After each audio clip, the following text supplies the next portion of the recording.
Çanvan doğru mu? Kapışık.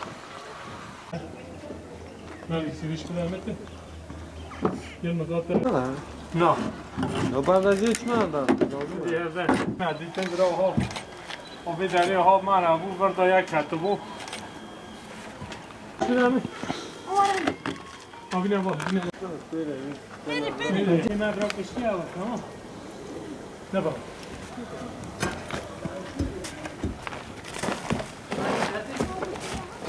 Umara.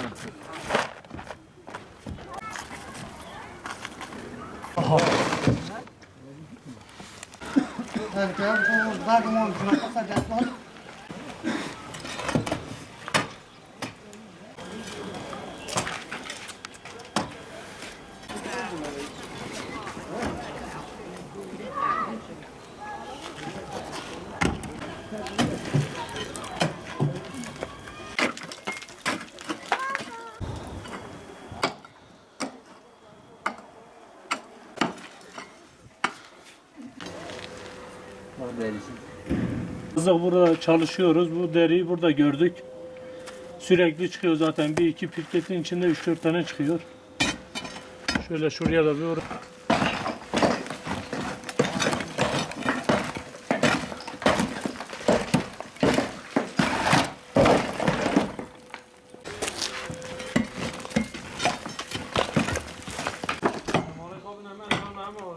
Biz 11 kişiyiz. Bizim eve yılan girmiş. Biz yılanlarla mücadele yapıyoruz. Bu küçük çocuk yemek yerken sofrasına laplandı. Çocuk geldi bize söyledi. Dedi baba anne dedi bir gelin. Bir tane balık gelmiş soframın içine. Biz geldi baktık balık değildi. Yılan idi. Biz dedi ola bu yılandır. Dedi yok baba dedi balıktır.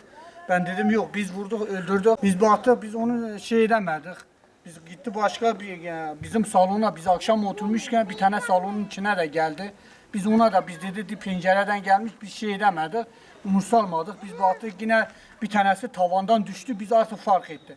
Biz o gece evden çıktık. Abimin evine gittik. Biz abimin evinde sabah kaldık. Sabah geldik. Üstünü açtık baktık ne? Yani dolu dolu yumurta çıktı, yılan çıktı. 20-25 senedir biz oturuyoruz bu evde.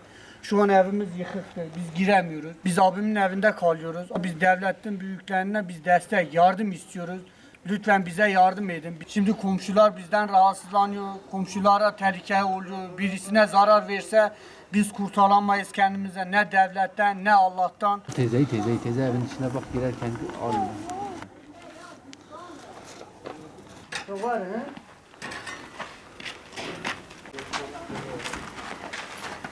orada.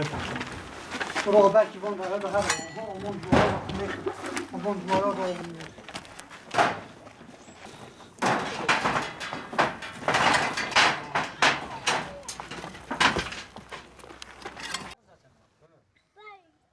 Yumurtalarını da bulduk bir 15-20 tanesini bulduk. Aslında olabilir ha.